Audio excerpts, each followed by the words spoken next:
have a very exclusive tour today with you guys on his property called Twin Palms. It's right here behind us in Palm Springs, California, and it's in the area here called the Movie Colony. It's a very special tour. I know you're going to love it. I'll see you guys inside in just a couple minutes.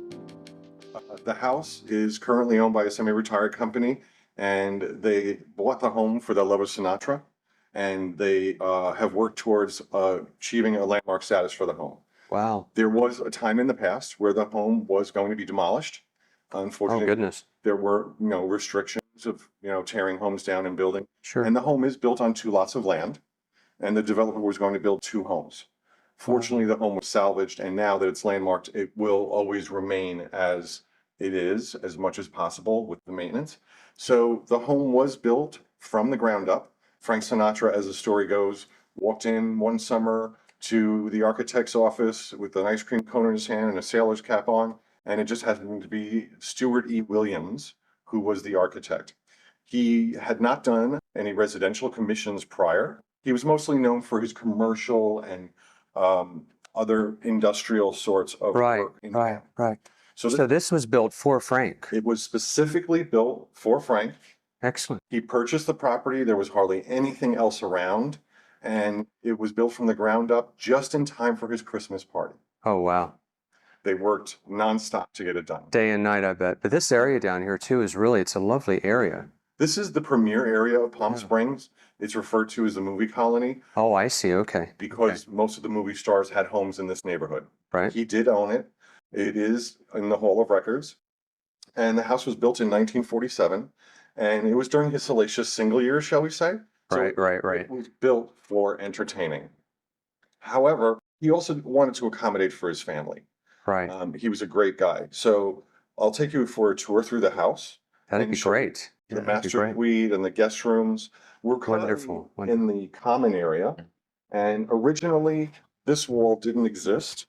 The homeowner did a great job architecturally of matching the stone, which is the back of the fireplace for the master. He sure did. It's gorgeous. So in that time, Really is. this would have been where the dining area was, on one of those raised free-form. Right. Yeah. Can you see it? I can envision that. Yeah. Okay. The living room is pretty much untouched. You'll notice the horizontal lines of the house, which architecturally became to be known as mid-century modern design. And you can see throughout the property, inside and out, this horizontal line that continues with the ceiling inside. It really is stunning. And then the roof line outside. And it just really hugs the house to the ground. Yeah, it does. It really does. What's the story in this area here with the piano now? Would he have written a lot of music here and or performed for friends and stuff like that, or? He might. Mainly used. This piano was not original to the home. As I said, unfortunately, the house went through a number of changes of homeowners that didn't have the wherewithal to maintain it. Sure. So the basic structure of the home has remained pretty much the same and original. However, all the furnishings and fixtures were removed by that time period. Sure, okay. So we're not sure if there was a piano here, although I'm sure there probably was. What's that over there? Is that The interesting thing, music center or something, or? we found his original recording equipment in the storage room. Goodness gracious. Come over here, Nick. Check this out. This is interesting. So there was a fellow named Mr. Valentino back in the day who was like the AV guru in the desert. Right. He did Bing Crosby's house, Frank Sinatra's house, a celebrity home. Right. And he worked in conjunction with Capitol Records, who at the time Sinatra was under contract with, and they installed a home system for him, this being the record player. And you can see this wording here, Reco Cut. Yes. This is the record recorder. Oh, wow. Capitol used to provide Goodness. vinyl waxy discs and special needles so you could record sound onto what in the 80s was called acetates by DJs. This would have been the equalizer for the sound. Wow. And a variety of other components. You know, what's funny is it sort of looks like a barbecue. That's right. I mean, you'd see something happening here and, some music going on, but I mean, it's just amazing to walk into the house to see that sort of history, that the original history, which they said, okay, that's staying. Some of the other things can come and go, but you know, these sort of things. As we progress, a lot of the furniture has been replaced along the way, but you see also the fireplaces. Much as other architects like Frank Lloyd Wright, Stuart E. Williams did built-ins to also mimic the horizontal lines of the rest of the home. Exactly. I was going to say, that's a heck of a mantle, isn't it? It is. It is quite something. And That's gorgeous. An original piece of the architecture that was built. This would have been the corner where Mr. Sinatra sat, so he could survey his entire domain. Wonderful.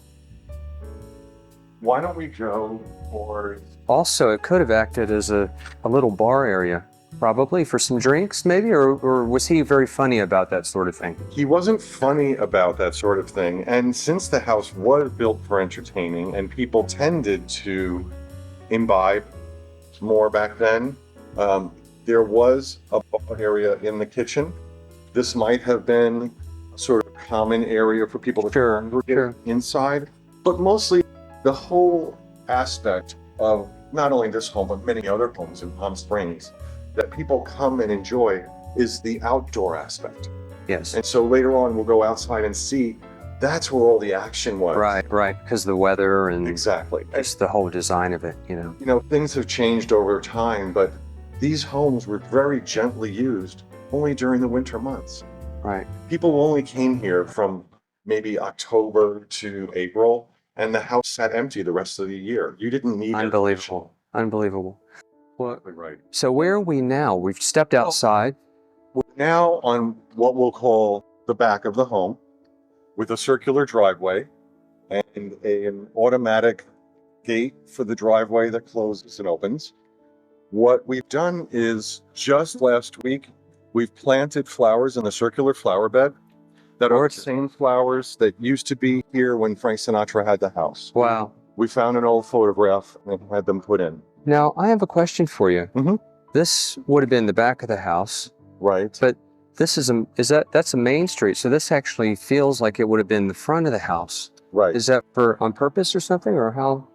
Well, this would have been most often where people would have arrived to because of the circular driveway so that they... I see. Okay. Right. And as I said, there was very little here in the time that Mr. Sinatra built the home. Sure. Across the street is a condo project that didn't even exist. None of that was there. Okay. And there are stories that he used to take his private plane and buzz the house to let the servants know he was arriving, drop down across on the sand, jog through the gates, and then boom, you're in. Home. Right. I love it. Yeah. It's wonderful. And the view over here too is spectacular. Nick, if we just get just a shot of this, you know, it really is just spectacular. And not just from out here, but it seems almost like from every angle inside. Right. Your eye it brought to the attention of the detail of the house, and then you drop your eye a little bit and boom, you can see outside the mountains.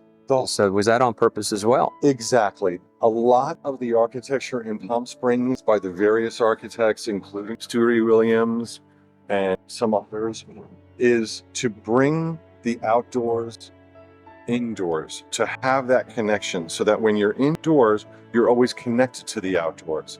There was another architect named William Cody who did the same thing. And he was famous for the atriums in his homes, where in the center of the home, there was an atrium. So there was something alive and growing in the center of the home. And the bathrooms had outdoor atriums as well. So while you're in the bathroom at the sink, looking out the glass, you see the outdoors. Just peaceful. So where are we this now? would have been the exterior wall of the home at the time where the fireplace screen is. That's amazing. And so this would have been the kitchen area with some windows to let light in. Yeah. And this would be what would be the service area, which is comprised of the laundry room, the kitchen, and what would then have been the main carts being rolled down with drinks. That would be, this would be where the maid would be, and sure. the butler and the Right. valet. And this would be the servants' quarters. Yeah. There would have been one of those old-fashioned 50 swing doors here. Okay. Yeah. You probably remember from the 60s. Yes. And then, I love that. Again, this would be the exterior wall. This is an original piece of architecture of the home. that is in the photographs when Mr. Sinatra lived here. However, there were two shelves of glass that held the stemware and various drinking vessels. So this would have been the bar area. That's amazing, actually, that that's an original piece, because I wouldn't have pegged it for that. Because of the way they've, this stuff has been done. Right. I thought that was an add-on. No. That there's no such thing. If you go out this back door or side door here, I guess it would be, there's another whole interesting thing sort of outside here going on. What is that? Well, again, this would have been where the service staff would have been working. And so as we go outdoors, watch your step down. Yeah, watch your. And along the side of the casita, we have the Birds of Paradise. So as we discussed earlier, a lot of the Palm Springs lifestyle is a connection to the outdoors. So the casita, unfortunately, is not as connected to the outdoors with as much glass. Right, So right. the homeowners chose a wallpaper pattern to try and bring the outdoors inside. Literally. Oh, wow. Goodness. Well, I think that they did their job on this, even down to the, now are these originals? Unfortunately, they're not. Okay. However, yes, they were chosen to sort of Blend. give you an idea of something that might exist outdoors. Add some tropical element to the plants. Right. That's great. Wow. So you actually feel when you're in this room that all of the greenery is just, melted into the room. Yeah. So now we've left the service area where the servants would have been doing their jobs, and we're back in the main area of the home that the homeowner, his family, and friends would have been accommodating. And this is the powder room that guests would have been able to access. That's stunning.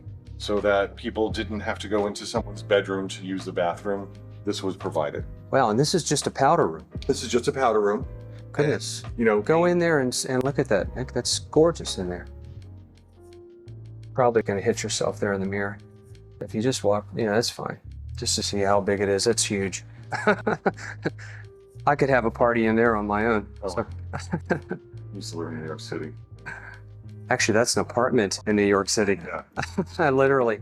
So you're saying again, what was the story behind that? There's no particular story. It's just Frank was a consummate host, and he wanted to make sure that people were taken care of. Sure. And so, of course, there's a powder room for guests to take advantage of. One of the great things about Palm Springs and, Southern California in general, but in Palm Springs, there's so much space. You'll notice as we do the tour, this is a one-story home. Mm-hmm. There's no attic, there's no basement, there's no second floor. That's true. There's just so much space to spread out. You don't need to go up or down. No, absolutely. And absolutely. in this particular situation, I just want to point out a little bit of a story where this was one of the requests that Frank had of the architect Judy Williams. Right. To create the master suite specifically in this location, to have a corner office of glass, if you will, so that you could take advantage of the view of the backyard and the mountains in the backdrop. Yes. I don't know if you've been here at nighttime, but there's a tram that goes up to the top of the mountain, and you can see the tram light from here. Wow, that's amazing. There's also a very famous photographer shot that was taken from this vantage point, shooting up through this panel at the two palm trees. Oh, okay. For which the house is named the Twin Palms. The Twin Palms. Now I got it. Okay.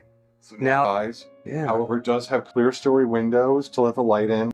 You'll also notice architecturally that the outdoor overhang is not solid, and that's on purpose. And that allows there to be a sort of delineation and at the same time allow the light to come through so you don't feel like you're in a cave. Mm-hmm. So again, the connection to the outdoors. Which is quite different from, that's very different from a lot of properties, because they would have wanted that strip solid. Solid. Yeah. And you're right, that coming in, that was one of the first things I noticed is it's like, wow, you just feel like the sky is just pouring into this area, and it's all open. Yes. And that's what he wanted, that open feeling, Yes. and you get a sense of that. Exactly. And Really interesting. achieved it very well. Oh yeah, it's great. Absolutely. Made out of metal frames, and in the past it would have been wood frame doors and wood frame windows.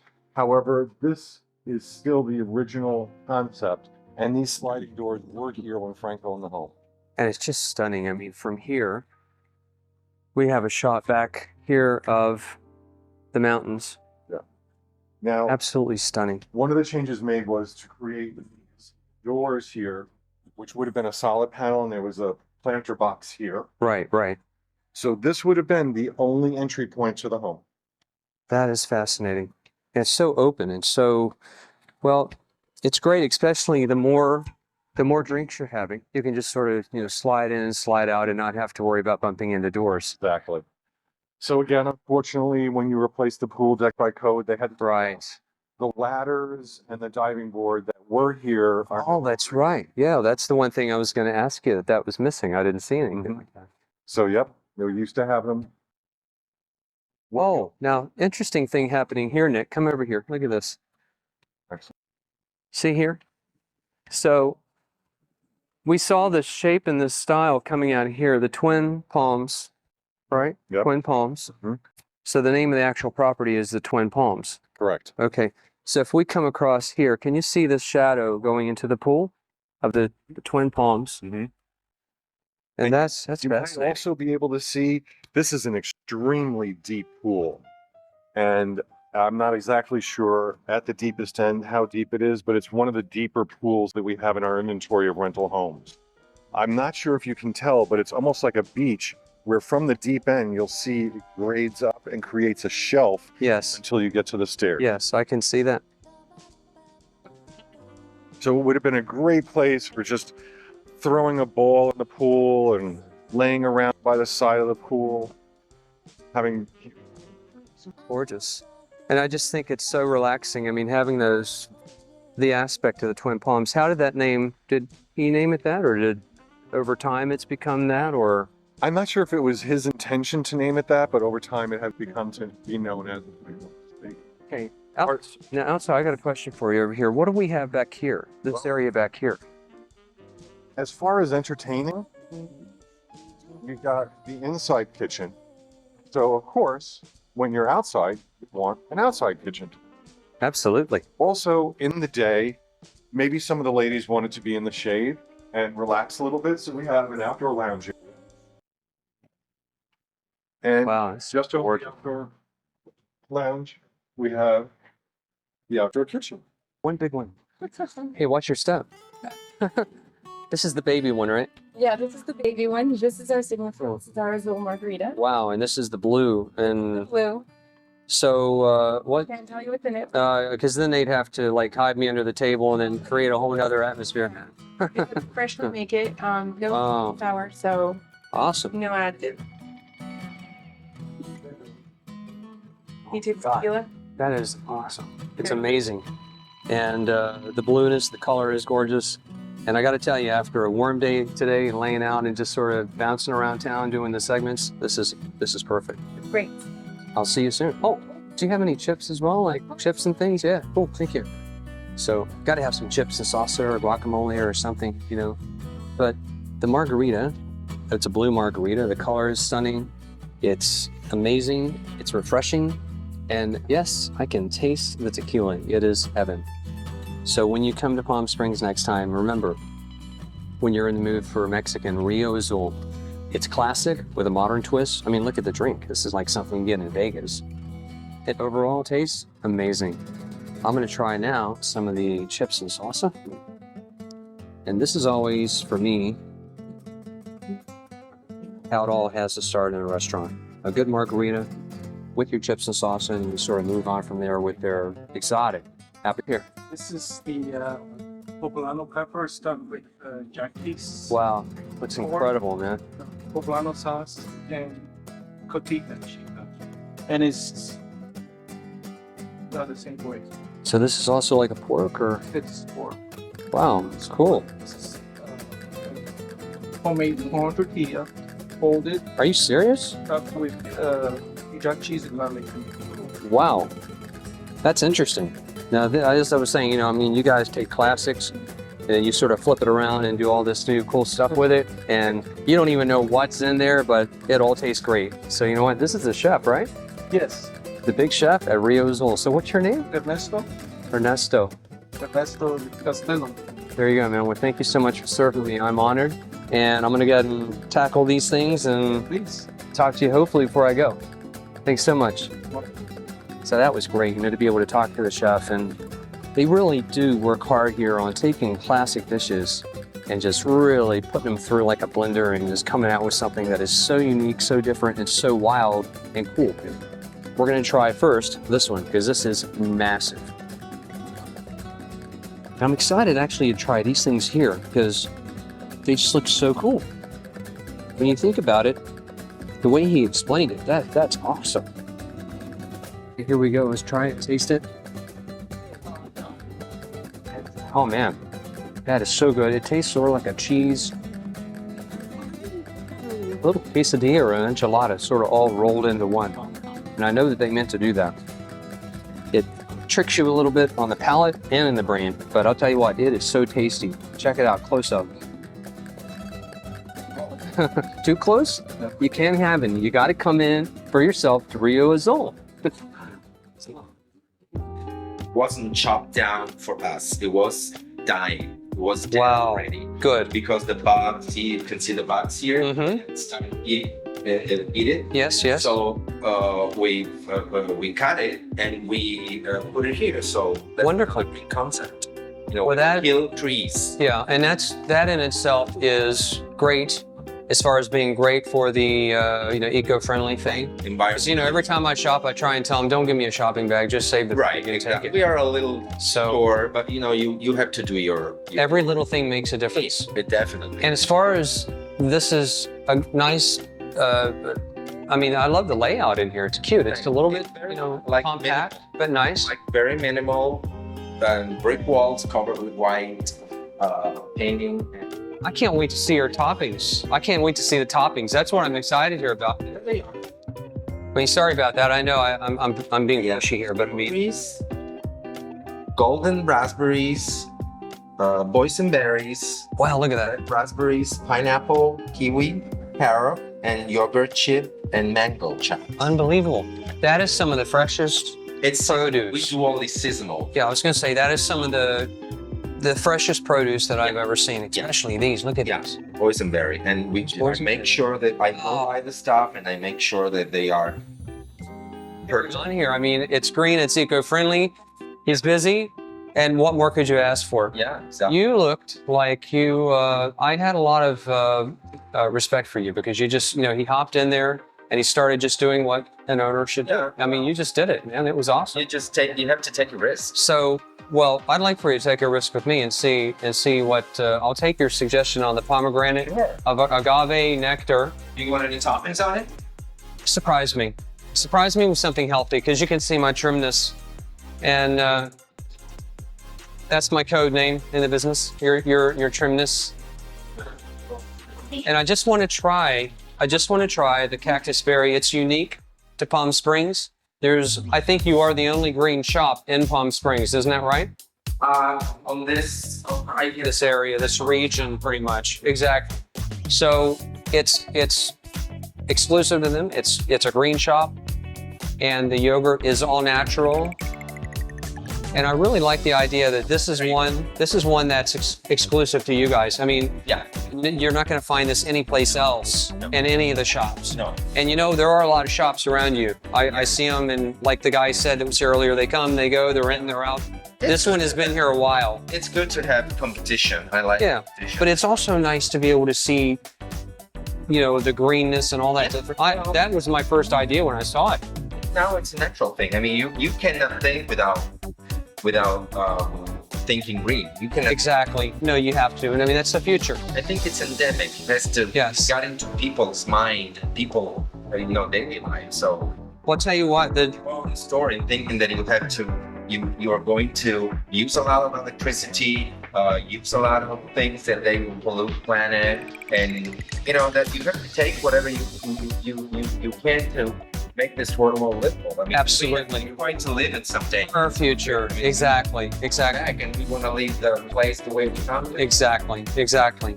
And as far as your yogurt and all that stuff, is it also sort of in a green realm? How does that work as far as the all natural factor of it, organicness and stuff like that? Everything that you see here, the walnuts, and they're organics.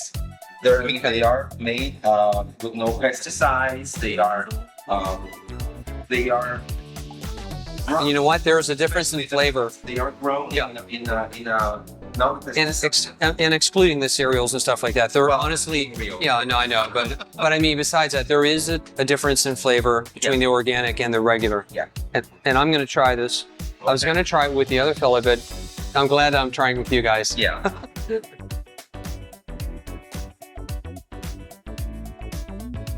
Wow. Okay. Sugarless, but it doesn't No, I mean, what feel like there's no I sugar. like the tartness. Yeah. That's the first thing that sold me on the website was the tart overall flavor, Yeah. but it has an amazing sweetness to it Yeah. as well. Exactly. Yeah. That's brilliant.